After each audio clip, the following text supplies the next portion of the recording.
Dans une petite rue de Moscou, un appartement sombre, figé dans le silence. 3 jeunes filles, presque invisibles pour le monde extérieur, dissimulent un secret qui bientôt va bouleverser toute la Russie. Ce soir-là, le 27 juillet 2018, quelque chose d'inimaginable se produit derrière ces murs. Un père retrouvé sans vie, massacré, et 3 sœurs qui admettent l'avoir tué. Mais comment 3 adolescentes, fragiles en apparence, en sont-elles venues à commettre l'irréparable ? Était-ce un crime odieux ou un acte de survie après des années d'horreur ? Avant de continuer, rejoins notre communauté en t'abonnant. Chaque abonné nous aide à partager plus de histoires effrayantes et vraies comme celui-ci.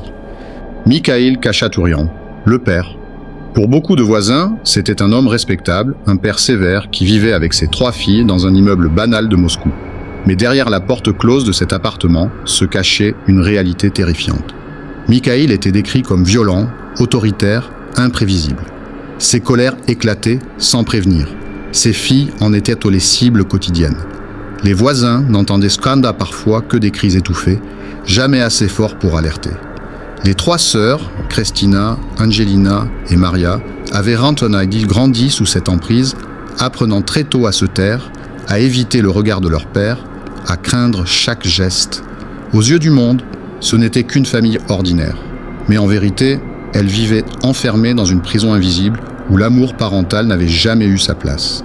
Tout commence véritablement dans cet appartement exigu de Moscou, situé au 4e étage d'un immeuble grisâtre, anodin pour quiconque le croise de l'extérieur. Mais une fois franchi la porte, la banalité laisse place à un huis clos suffocant. Les murs, imprégnés de cris et de menaces, semblaient respirer la terreur. Mikhaïl Khachatourian contrôlait tout, les sorties, les conversations, même les respirations de ses filles.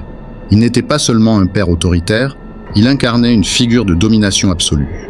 Les jeunes sœurs vivaient selon un rituel quotidien où chaque geste devait être approuvé.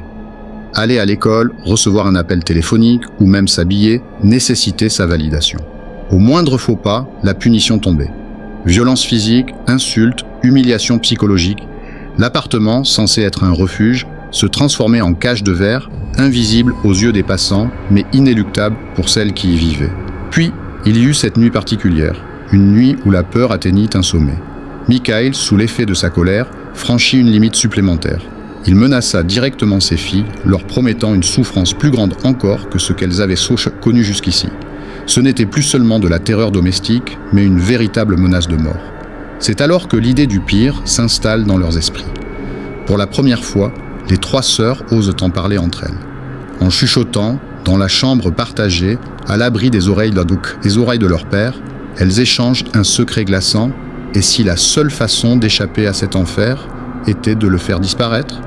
La maison devint alors le théâtre d'un silence lourd. Les regards échangés entre elles disaient plus que les mots, elles savaient qu'elles étaient en train de franchir un point de non-retour. Le lieu qui fut leur prison devenait soudain le terrain d'un plan inavouable. Elles savaient que rien ne serait plus jamais comme avant. Les jours qui suivirent cette décision tacite furent marqués par une tension presque insupportable. Les sœurs vivaient encore sous le joug de leur père, mais désormais, derrière leurs regards apeurés, se cachait une détermination nouvelle. Chaque repas, chaque minute passée dans le salon ou dans la cuisine devenait une répétition silencieuse. Elles observaient son comportement, anticipaient ses colères, mesuraient ses failles. La peur, pourtant, ne disparaissait pas. Elle s'intensifiait. Comment tuer son propre père ? L'idée seule les glaçait. Mais chaque fois que Mikhaïl s'approchait d'elle avec ses menaces, chaque fois que son ombre emplissait le couloir, la conviction grandissait, il n'y avait pas d'échappatoire. La police ? Elle savait qu'il était influent, qu'il pouvait manipuler les autorités locales. Fuir ? Impossible, elles n'avaient été ni argent ni alliés. Elles étaient piégées. Alors, les 3 jeunes filles commencèrent à murmurer leurs plans au cœur de la nuit. Elles parlaient à voix basse, étouffant leurs paroles dans des oreillers pour que leur père n'entende rien. Kristina, l'aînée, prenait les devants. Elle savait que c'était à elle d'assumer ce rôle. Maria, la plus jeune, tremblait à chaque mot. Angelina, au milieu, oscillait entre peur et colère. Ensemble, elles traçaient un chemin vers l'inévitable. Peu à peu, l'appartement s'emplit de signes avant-coureurs. Le père devenait encore plus menaçant, soupçonnant leurs échanges secrets. Parfois, ses colères explosaient sans raison, un regard de travers suffisait. Ces moments, qui auraient dû briser leur courage, ne faisaient que cimenter leur décision. Le plan prit forme, attendre une nuit où il serait vulnérable, où ses défenses tomberaient. Il fallait qu'il soit dans sa chambre, dans ce sommeil lourd où il se croyait invincible. Les filles n'avaient pas d'armes sophistiquées. Elles pensaient à un couteau de cuisine, aux objets du quotidien qui deviendraient là leurs instruments de survie. Chaque nuit approchait comme un compte à rebours silencieux. Dans leurs esprits, la peur et l'adrénaline se mélangeaient. Elles savaient que si elles échouaient, elles subiraient le pire châtiment de leur vie. Si elles réussissaient, elles ne seraient jamais vraiment libres. Leurs mains porteraient à jamais la trace du sang de leur père. Le moment se rapprochait. Le silence de l'appartement pesait plus que jamais. Les battements de leur cœur semblaient guettant résonner dans les murs. Et quelque part, dans ce chaos intérieur, une certitude se formait. Cette nuit serait la dernière. La nuit du 27 juillet 2018 tombe sur Moscou. Le quartier s'endort, les fenêtres s'assombrissent les unes après les autres, mais dans un appartement du 4e étage, 3 jeunes filles ne ferment pas l'œil. Kristina, l'aînée, écoute les bruits du couloir. Angelina fixe le plafond, ses mains tremblantes serrant une couverture. Maria, la plus jeune, respire vite, presque au bord de l'évanouissement. Leurs regards se croisent, c'est cette nuit, elles le savent. Plus de retour possible. Dans la chambre voisine, Mikhail Khachatourian ronfle lourdement, inconscient de ce qui se prépare. Pour lui, c'est une nuit comme toutes les autres. Pour elle, c'est la fin d'un règne de terreur. Kristina se lève la première. Elle tient un couteau de cuisine qu'elle a soigneusement dissimulé sous son oreiller. Angelina s'avance, un marteau serré dans sa main. Maria, elle, n'a rien, sinon une peur paralysante qui la dévore. Pourtant, elle les suit. Elles avancent lentement vers la chambre de leur père. Chaque pas résonne comme une détonation dans le silence. Elles ouvrent la porte. La pièce est sombre, seulement éclairée par la lumière froide de la lune filtrant à travers les rideaux. Leur père dort sur le dos, les bras écartés, vulnérable comme jamais. Mais même endormi, il semble imposant, menaçant. L'ombre de ces années de violence pèse encore sur elle. Le cœur battant, Kristina lève le couteau. Un instant d'hésitation, ses mains tremblent. Angelina retient son souffle. Maria ferme les yeux. Puis, dans un mouvement brusque, le silence éclate, la lame s'abat, le marteau frappe, et Mikhail s'éveille dans un cri guttural qui fait vibrer les murs. C'est une scène chaotique, irréelle. L'homme tente de se débattre, de repousser ses filles. Sa voix rauque résonne dans l'appartement. Insultes, menaces, hurlements. Mais la rage des années accumulées, la peur transformée en violence, les pousse à continuer. Le couteau plonge encore, le marteau s'abat à nouveau. Maria, tétanisée, finit par attraper une bombe lacrymogène qu'elles avaient préparée. Elle appuie, aveuglée elle aussi par le gaz, mais assez pour neutraliser leur père. Le combat dure de longues minutes, mais il semble interminable. Finalement, Mikhail s'effondre. Le silence revient, brutal, presque assourdissant. Le corps de leur père gît au sol, immobile, baignant dans son sang. Les filles d'elles restent figées. Elles respirent d'effort, les mains tachées de rouge. Personne ne pleure. Personne ne parle. Elles savent que ce qu'elles viennent de faire ne pourra jamais être effacé. Elles n'ont plus de père, mais sont-elles vraiment libres ? Un silence écrasant envahit l'appartement. Le vacarme de la lutte s'est éteint, remplacé par une lourde chape d'air irrespirable. Le corps de Mikhail est là, étendu, presque irréel. Les filles se tiennent debout, haletantes, couvertes d'ombre et de sang. Elles n'osent plus se regarder. L'acte est accompli, mais aucune délivrance ne vient. L'appartement paraît soudain immense, froid. Chaque pièce devient un témoin muet de ce qui vient de se produire. La lampe vacille, un robinet goutte dans la cuisine, et ce rythme métallique martèle leurs tempes. Elles savent qu'elles doivent agir vite, mais leurs gestes sont hésitants, maladroits. Que faire du corps ? Comment expliquer l'inexplicable ? Elle nettoie un peu, range, mais le désordre de la scène est trop vaste. Alors, elle s'assert simplement, incapable d'avancer. Le temps se suspend. Dehors, Moscou continue de vivre, insensible à ce drame. Les voitures passent, les passants rentrent chez eux. Personne n'imagine qu'ici, derrière ces murs, 3 sœurs viennent de renverser l'ordre d'une vie entière. Et puis, sans prévenir, le silence se brise à nouveau. Pas par un cri, mais par un simple battement de cœur trop fort, une respiration étranglée. Les filles comprennent. Leur vie vient de basculer pour toujours. Le lendemain, la Russie entière découvre l'affaire. Les journaux, les chaînes d'information, les réseaux sociaux, partout, le même choc. 3 adolescentes arrêtées pour le meurtre brutal de leur père. Mais rapidement, le récit se brouille. Était-ce un assassinat prémédité, un crime impardonnable ? Ou bien l'acte désespéré de 3 victimes cherchant à survivre? Au tribunal, les témoignages dressent un portrait complexe. D'un côté, un père décrit comme un tyran domestique, un homme qui avait réduit sa famille au silence. De l'autre, un homme présenté par certains comme un père strict, mais qui ne méritait pas une telle fin. Les débats s'enveniment, divisent le pays. Les sœurs deviennent malgré elles des symboles. Pour certains, elles incarnent la révolte contre l'oppression familiale. Pour d'autres, elles restent 3 meurtrières qui ont franchi une ligne interdite. Pendant des mois, leur destin reste suspendu. Leurs visages juvéniles apparaissent à la télévision, derrière des vitres blindées, le regard baissé, portant le poids de ce qu'elles ont vécu. Chacune semble enfermée dans son propre silence. La justice cherche à trancher. Mais peut-elle vraiment comprendre l'enfer invisible qui régnait derrière la porte de cet appartement? Encore aujourd'hui, l'affaire des sœurs Khachaturian ne connaît pas de conclusion claire. Elles ont été partiellement reconnues comme victimes, mais jamais totalement disculpées. Leur vie restera à jamais marquée par cette nuit où elles ont pris en main leur destin. Et une question demeure obsédante. Qu'aurions-nous fait si nous avions grandi dans la même prison invisible? Aurions-nous trouvé la force de fuir? Ou bien, comme elles, aurions-nous levé la main contre le sang qui nous avait donné la vie?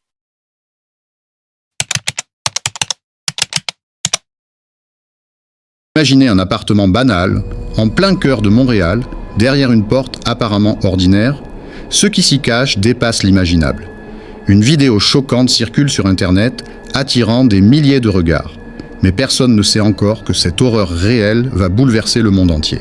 Ce que vous allez découvrir n'est pas une fiction, c'est l'histoire de Luca Magnotta, surnommé le dépeceur de Montréal.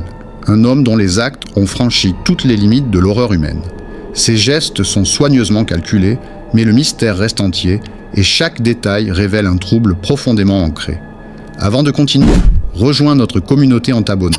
Chaque abonné nous aide à partager plus de histoires effrayantes et vraies comme celui-ci. Luca Magnotta, jeune homme charismatique et insaisissable, avait un visage que personne n'aurait suspecté de receler une telle noirceur. Né au Canada, il cherchait à briller sous les projecteurs, rêvant de gloire et d'attention, mais son désir d'être remarqué dépassait la normalité. Derrière ses gestes calculés et ses sourires charmants se cachait un esprit dérangé, capable d'actions inimaginables. Ses victimes étaient bon à pas choisies au hasard. Chaque rencontre semblait préméditée, chaque mouvement réfléchi. En public, il paraissait ordinaire, presque séduisant, mais derrière cette façade se tramait un scénario macabre, prêt à exploser sur la toile mondiale. Le monde allait découvrir qu'aucun signe apparent ne permet de prévoir la monstruosité qui sommeille parfois derrière le visage le plus banal. Tout commence dans un appartement froid et impersonnel du centre de Montréal. Les voisins décrivaient l'endroit comme silencieux, presque trop silencieux, avec des allées et venues rares, des portes qui grinçaient parfois, mais rien ne semblait sortir de l'ordinaire. Pourtant, derrière ces murs anonymes, un drame se préparait. Luca Magnotta, obsédé par l'attention et la provocation, avait choisi cet endroit comme scène de son acte le plus infâme. Ce n'était pas un lieu choisi par hasard. Chaque détail, le mobilier neutre, l'éclairage artificiel, la distance avec les voisins, créaient un cocon parfait pour ce qui allait se produire.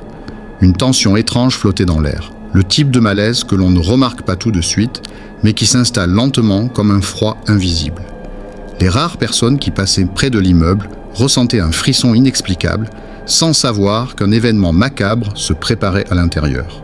Et puis, il y eut cette vidéo, un fichier numérique qui circula anonymement au début, révélant des indices déconcertants, des images floues, des bruits étouffés et une silhouette qui semblait orchestrer quelque chose de terrifiant. Les détails macabres n'étaient pas seulement choquants, ils semblaient bel jour calculés, presque artistiques, comme si Luca voulait que chaque geste soit capturé pour la postérité.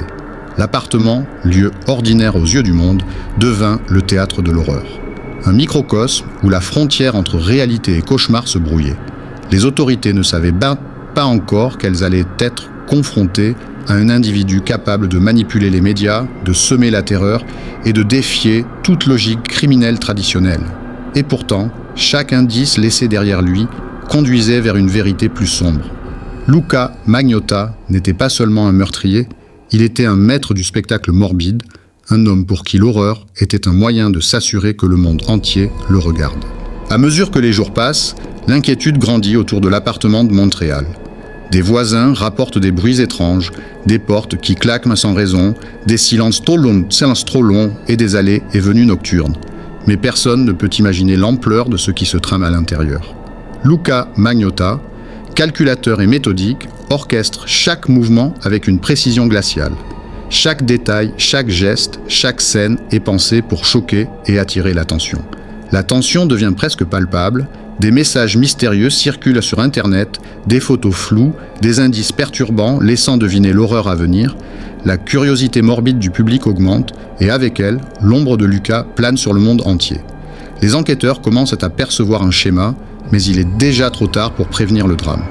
Dans son appartement, chaque objet, chaque recoin semble chargé de malveillance.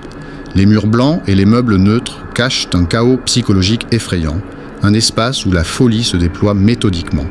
Les détails deviennent de plus en plus dérangeants. Objets déplacés, messages énigmatiques, sons étranges captés par des voisins vigilants. L'atmosphère, déjà oppressante, devient suffocante. Le public, fasciné, est à la fois horrifié et captivé par les indices numériques qui émergent peu à peu. Les réseaux sociaux s'enflamment, amplifiant l'effet de peur et de curiosité. Et dans tout ce tourbillon, Luca reste insaisissable, jouant avec le monde comme un marionnettiste invisible. Chaque geste qu'il pose, chaque scène qu'il crée est une invitation à regarder plus loin dans l'ombre. Les spectateurs, inconscients du rôle qu'ils jouent, deviennent des complices involontaires de sa mise en scène morbide. La tension monte, implacable, jusqu'au moment où l'horreur, jusque-là latente et anticipée, menace d'exploser au grand jour. L'air devient plus lourd, les silences plus angoissants, et le monde se rapproche d'un spectacle macabre dont personne ne sortira indemne. Le moment tant redouté arrive enfin. Dans l'appartement silencieux, chaque geste de Luca Magnotta devient un acte calculé de pure horreur. Les murs, témoins muets, renvoient l'écho d'une folie qui dépasse l'entendement. La vidéo, soigneusement enregistrée, dévoile peu à peu la cruauté méthodique de l'homme derrière le masque charmant. Chaque mouvement, chaque expression faciale, chaque regard est une pièce d'un puzzle macabre, destiné à captiver et horrifier simultanément. Le spectateur sent la tension grimper jusqu'à l'insoutenable, la caméra tremble légèrement, capturant des instants de panique, des gestes presque mécaniques, et l'atmosphère devient irrespirable. Des objets tombent, des sons étouffés résonnent, des indices d'un acte monstrueux s'accumulent, mais la compréhension complète reste partiellement masquée, renforçant l'horreur. On voit la méthode derrière le chaos, Luca manipule, met en scène, provoque un effet de choc maximal, non seulement pour les enquêteurs, mais pour le monde entier qui observe à travers l'écran. Alors que le suspense atteint son apogée, les images deviennent insoutenables, la tension devient physique, presque tangible. La folie et la cruauté se mêlent dans un spectacle glacé. L'homme devient l'architecte d'un cauchemar vivant. La scène est filmée, chaque détail est conservé, chaque mouvement est pensé pour que le spectateur sente l'horreur à travers l'écran, presque comme s'il était complice malgré lui. L'effet est amplifié par le contraste entre la banalité de l'appartement et l'horreur de l'acte commis, rappelant que la monstruosité peut se cacher derrière le visage le plus ordinaire. Dans ces instants, le temps semble suspendu. L'horreur ne se limite pas à l'acte en lui-même. Elle réside aussi dans la froideur de celui qui l'exécute. Luca Magnotta apparaît comme l'incarnation de la manipulation et de la cruauté, un homme capable de transformer un appartement anodin en théâtre de terreur. Chaque détail de la scène, chaque micro-mouvement est une invitation au frisson et à l'angoisse, laissant le spectateur incapable de détourner le regard. Le climax n'est pas seulement un moment de choc, il est le point culminant d'une montée progressive de tension, le moment où la réalité rejoint le cauchemar et où l'horreur devient inoubliable. Puis, soudain, tout s'arrête. Le tumulte et l'horreur qui emplissaient l'appartement disparaissent comme aspirés par un vide glacé.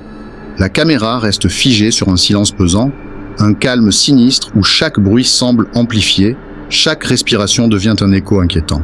Les voisins, d'ordinaire curieux ou distraits, ne remarquent rien ou ne veulent pas voir. Luca Magnotta, maître de la mise en scène et de la disparition, disparaît de la scène publique. Les indices, les vidéos, les messages numériques restent, mais l'homme lui-même s'efface, laissant derrière lui un vide et un mystère impossible à combler. La police, dépassée, tente de reconstituer les événements, mais la coupure dans la réalité est totale. Aucun témoin direct, aucune trace immédiate de sa présence. Le monde observe, fasciné et horrifié, Mais l'auteur de l'horreur semble jouer à cache-cache avec la justice et l'attention mondiale. Le silence devient presque un personnage à part entière, pesant, inquiétant, comme si l'ombre de Magnotta continuait de hanter les lieux même après son départ. Et dans ce vide, chaque spectateur ressent un frisson. La peur ne vient pas seulement de ce qui a été vu, mais de ce qui reste invisible et insaisissable. Des mois passent, et pourtant, le spectre de Luca Magnotta plane toujours sur Montréal et sur le monde entier. Les enquêtes avancent lentement, les médias relaient chaque détail, mais rien ne semble suffire à percer complètement le mystère. Certains indices disparaissent, d'autres réapparaissent de manière troublante. Le monde ne sait toujours pas vraiment ce qu'il a regardé, ni jusqu'où la folie peut aller.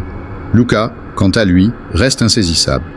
Les spéculations abondent, certaines terrifiantes, d'autres improbables. Était-il seul, ou y avait-il des complices silencieux dans l'ombre? Était-ce un acte isolé, ou le début d'une série de gestes planifiés pour choquer le monde à nouveau? Les vidéos, toujours accessibles, continuent d'alimenter la fascination morbide et la peur. Et le public ne peut s'empêcher de scruter chaque détail à la recherche de réponses impossibles. La véritable horreur ne réside pas seulement dans ce qui a été fait, mais dans ce qui pourrait encore se produire.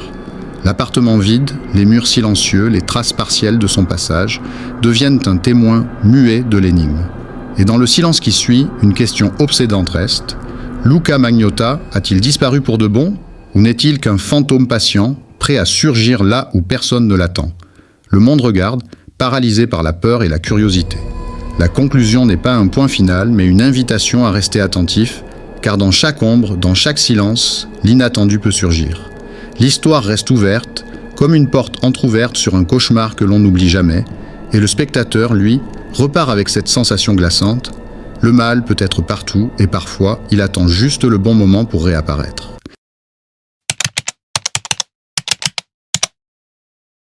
Un matin de septembre 1995, dans un petit village du sud de la France, les habitants sont réveillés par un silence étrange.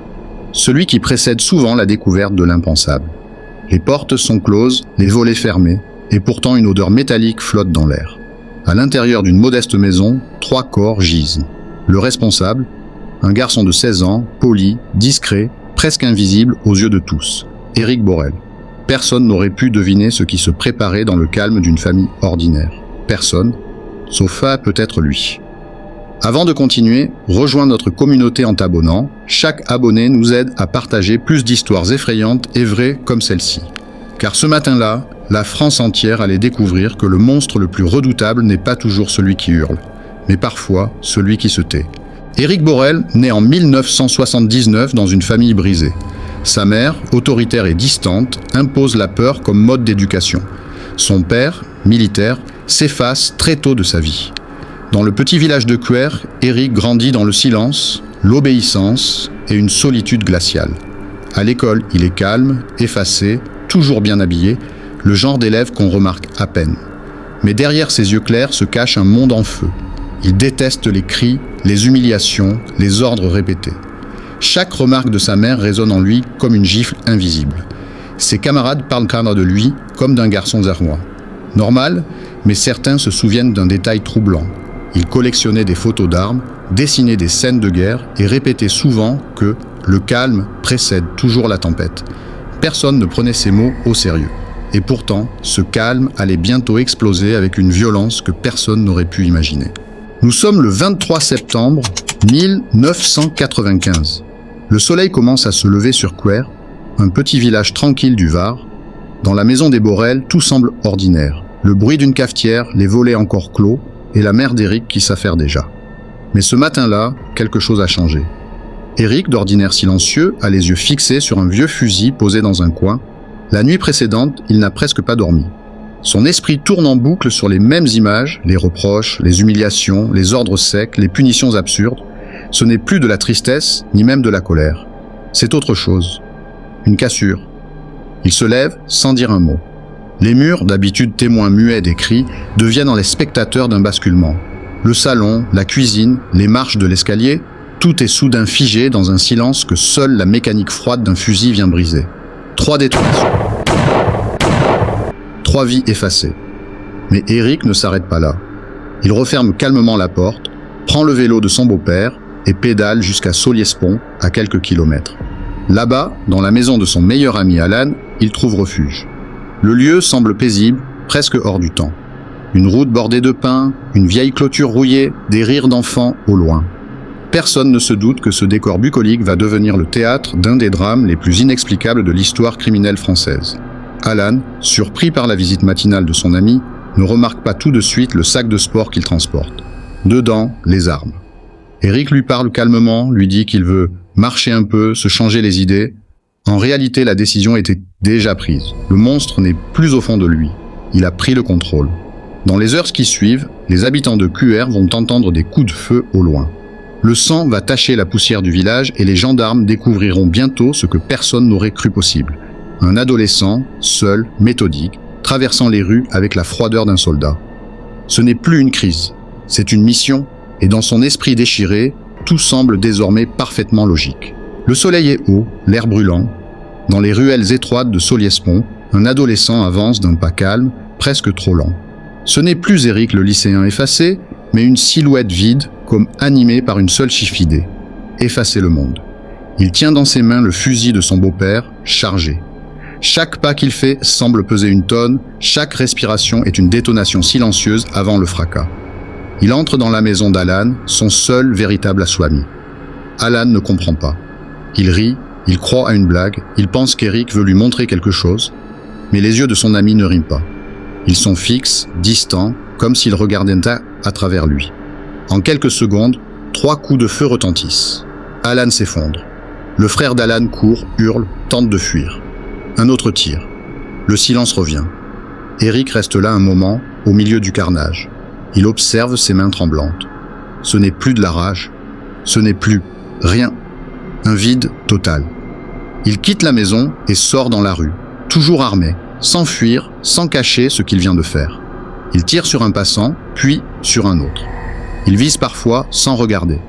Certains témoins racontent plus tard qu'il semblait calme, presque absent.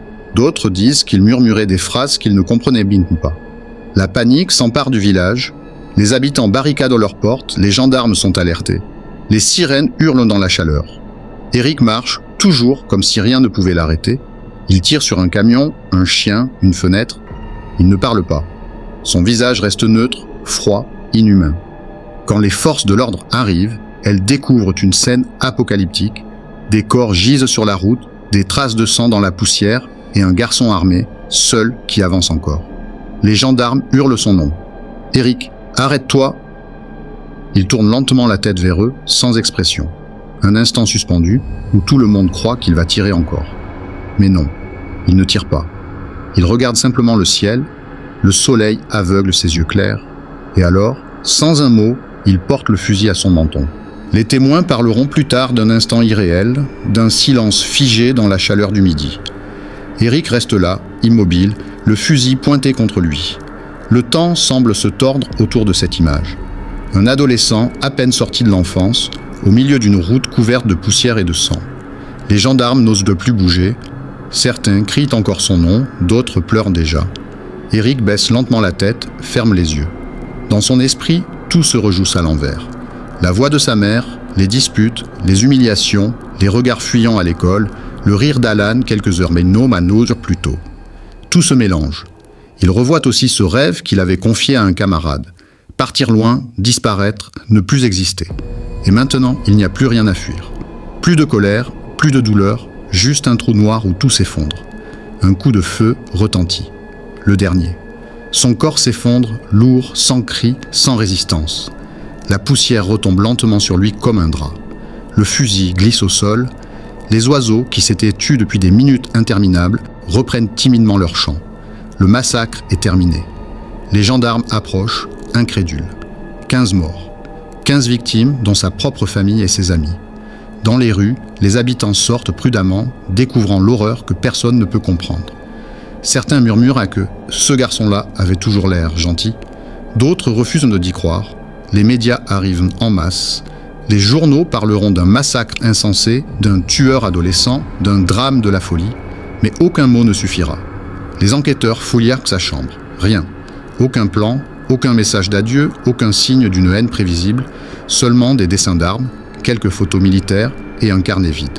Comme s'il n'avait jamais voulu laisser d'explication, Les experts tenteront de comprendre, était-ce un coup de folie, une vengeance, un suicide déguisé? Personne ne tranchera jamais vraiment, car dans l'histoire d'Éric Borel, il n'y a ni cause unique, ni logique claire. Juste un adolescent enfermé dans un silence trop lourd, jusqu'à ce qu'il explose. Et cette explosion a laissé une trace indélébile dans la mémoire collective. Celle d'un garçon sans histoire, devenu le visage du mal absolu, sans que personne ne sache vraiment pourquoi.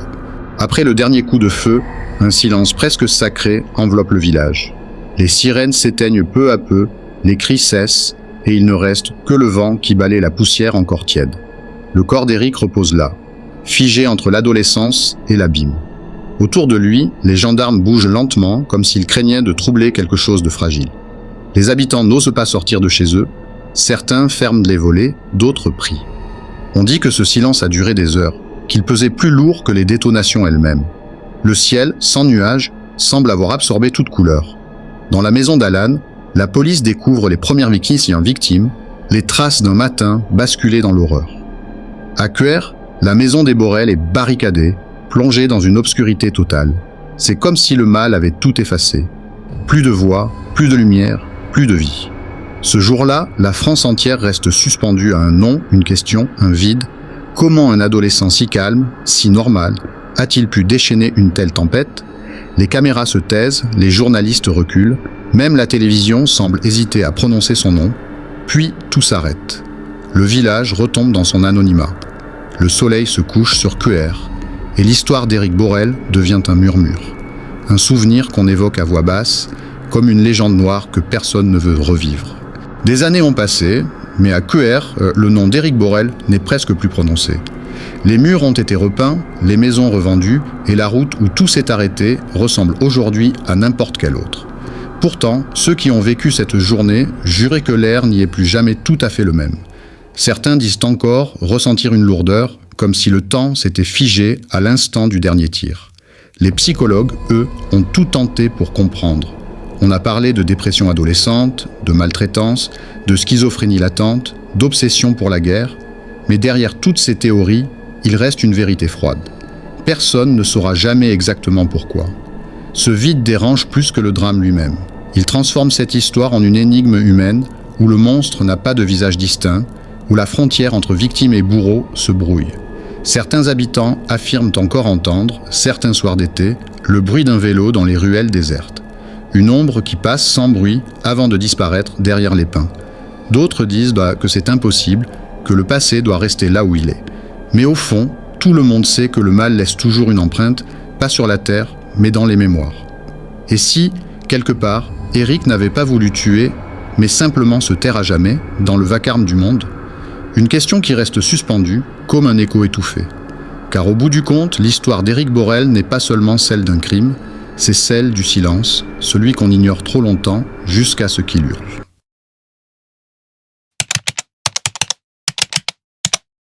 Nuit passée à Toulouse, le 27 février 2000. Un froid sec ronge les murs d'une maison silencieuse. Dans la chambre, le lit est vide, pas un cri, pas un bruit. Juste une trace de parfum et un téléphone resté sur la table de chevet. Suzanne Viguier, professeure de danse, s'est volatilisée, laissant derrière elle un mystère que ni le temps ni la justice n'ont jamais su dissiper. Son mari, un professeur de droit réputé, dort paisiblement à quelques mètres. Du moins, c'est ce qu'il dira plus tard. Ce soir-là, quelque chose s'est passé dans cette maison. Quelque chose d'invisible, d'indicible. Avant de continuer, rejoins notre communauté en t'abonnant. Chaque abonné nous aide à partager plus d'histoires effrayantes et vraies comme celle-ci. Suzanne Viguier, 40 ans, aimait la danse plus que tout. Élégante, douce, mère de 3 enfants, elle enseignait avec une passion contagieuse. Ses proches la décrivaient comme une femme sensible, parfois tourmentée, mais toujours bienveillante. Elle vivait dans une belle maison toulousaine avec son mari, Jacques, professeur de droit à l'université. Un homme brillant, charismatique, admiré, mais froid. Leur couple, en apparence solide, était en réalité fissuré depuis des mois. Suzanne rêvait de liberté, de nouveaux horizons et d'un amour sincère. Son entourage sentait qu'elle voulait fuir quelque chose ou quelqu'un. Quelques semaines avant sa disparition, elle confia à une amie. « J'ai l'impression d'être observée tout le temps. » Une phrase anodine qui plus tard prendra une dimension terrifiante. Le 27 février 2000, à l'aube, la maison Viguier semble ordinaire. Mais dans le salon, une atmosphère pesante flotte. Suzanne ne s'est pas levée. Son téléphone repose sur la table basse, éteint. Ses clés, son sac, ses papiers, tout est encore là. Seule sa voiture a disparu. Son mari, Jacques, affirme qu'il a quitté la maison tôt pour aller à l'université. Il dit ne pas avoir remarqué son absence. Ce détail intrigue les enquêteurs. Comment ne pas s'apercevoir que sa femme, avec qui il dormait, n'était plus là? La journée passe, aucune trace, pas d'appel, pas de message. La famille commence à paniquer. Ce n'est pas dans les habitudes de Suzanne de partir sans prévenir. Le soir venu, sa fille tente de la joindre à nouveau. Silence total. 2 jours plus tard, la voiture de Suzanne est retrouvée, garée sur un parking du centre-ville, sans aucune trace de lutte. Les sièges impeccables, mais un parfum étrange flotte à l'intérieur, comme un mélange d'humidité et de peur. À partir de ce moment, l'affaire Viguier devient un cauchemar national. Les médias s'en emparent. Et la vie du couple se retrouve disséquée, chaque geste, chaque mot analysé. Les enquêteurs fouillent la maison, le jardin, le garage. Ils ne trouvent rien. Pas de sang, pas de lutte, pas d'indice. Mais dans le regard du mari, certains voient une ombre, une froideur, une distance glaçante. Puis, un détail change tout. Une voisine affirme avoir entendu un bruit sourd au milieu de la nuit. Pas un cri, mais quelque chose qui ressemble à une chute. Était-ce le moment où tout a basculé? Les jours passent et le mystère s'épaissit. Suzanne semble s'être évaporée. Pas de témoins, pas de traces. Les policiers se tournent naturellement vers le mari. Jacques Viguier, calme, posé, presque trop. Devant les caméras, il déclare d'une voix neutre « Je ne sais pas où est ma femme ». Mais pour les enquêteurs, quelque chose ne colle pas. Sa tranquillité paraît étrange. Ses souvenirs de la nuit du 26 au 27 sont flous, confus. Une perquisition est menée dans la maison, le linge fraîchement lavé, les draps sont déjà changés, la poubelle vidée. Un geste banal ou une tentative d'effacer quelque chose? L'affaire prend une tournure médiatique. Les journaux titrent « La disparue de Toulouse ». Le pays entier veut comprendre. C'est alors qu'un autre nom surgit, Olivier, l'amant de Suzanne. Il dit avoir reçu un appel la veille de sa disparition. Elle semblait nerveuse, pressée, effrayée. Elle lui aurait murmuré « Si je disparais, cherche chez moi ». Cette phrase devient le cœur du mystère. Les enquêteurs soupçonnent d'abord un crime passionnel. Jacques Viguier est arrêté, placé en détention provisoire. Mais il n'y a pas de corps, pas d'armes, rien, juste une femme absente et un homme impassible. Dans les couloirs du commissariat, un enquêteur confie « J'ai rarement vu un dossier aussi vide. Et pourtant, tout crie qu'il y a eu meurtre. » Chaque recoin de la maison est exploré. Des chiens spécialisés fouillent les sols, les murs, la cave. Aucun résultat. La tension monte encore quand un témoin affirme avoir vu Jacques, tôt le matin, près du parking où la voiture X a été retrouvée. Mais l'ombre du doute plane. Était-ce vraiment lui? La justice pourtant avance. Un procès est ouvert. L'opinion publique est divisée. Monstre froid ou mari victime d'un scénario qu'il ne comprend pas. Et toujours une seule question. Où est Suzanne? Le procès s'ouvre en 2009, presque 10 ans après la disparition. 10 années de silence, de rumeurs et de soupçons. Dans la salle d'audience, le regard de Jacques Viguier reste impénétrable. Pas une larme, pas un frémissement. Les jurés scrutent cet homme qui semble fait de marbre. Les avocats décrivent un mari jaloux, possessif, un homme blessé dans son orgueil. L'accusation parle d'un crime commis dans la colère, d'un geste trop rapide, suivi d'un effacement méthodique. Mais sans corps, comment prouver quoi que ce soit? Le public retient son souffle quand la voix tremblante d'Olivier, l'amant de Suzanne, s'élève. Elle m'a dit qu'elle voulait partir, elle avait peur de lui. Les images projetées montrent la maison, vide, froide, presque clinique. Chaque pièce raconte une absence. Puis, un expert présente une découverte troublante. Dans le coffre de la voiture de Jacques, des traces infimes de sang. Trop faibles pour être identifiées, mais suffisantes pour faire frissonner la salle. Les témoins défilent. Une amie proche affirme « Elle voulait divorcer, elle en avait assez de cette vie ». La tension devient insoutenable. Les médias s'enflamment, les plateaux télé se remplissent d'experts improvisés. Dans la ville de Toulouse, certains commencent à parler d'un crime parfait. Et dans les coulisses du tribunal, un enquêteur murmure à un journaliste « Parfois, les crimes les plus propres sont les plus sales ». Chaque phrase prononcée semble creuser un peu plus la tombe invisible de Suzanne. Le soir du 3e jour, un orage s'abat sur la ville.